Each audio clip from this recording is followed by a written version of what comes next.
LDF UDF സ്ഥാനാർത്ഥികൾ ഒരേ പൊതുവേദിയിൽ ഒന്നിച്ചതോടെ Thirunellur Qatar മഹല്ല് അസോസിയേഷന്റെ നോമ്പുതുറ സ്നേഹത്തിന്റെയും പരസ്പര ബഹുമാനത്തിന്റെയും വേദിയായി.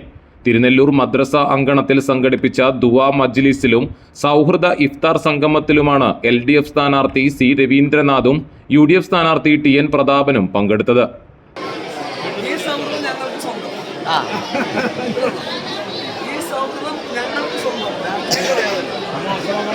പ്രാർത്ഥനാ നിർഭരമായ മജ്ലിസിനെ മഹല്ല് ഖത്തീബ് അബ്ദുള്ള അഷ്റഫി നേതൃത്വം നൽകി.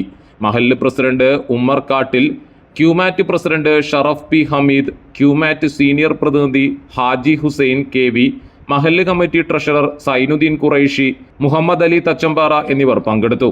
മഹല്ലിലെ തെരഞ്ഞെടുക്കപ്പെട്ട ഗുണഭോക്താക്കൾക്കായി റമദാനിൽ നടത്തിവരുന്ന സ്വാന്തന സഹായം യഥാവിധി വിതരണം ചെയ്തതായി ഷഹീർ അഹമ്മദ്, അനസ് ഉമ്മർ, അനീസ് അബ്ബാസ് എന്നിവർ അറിയിച്ചു.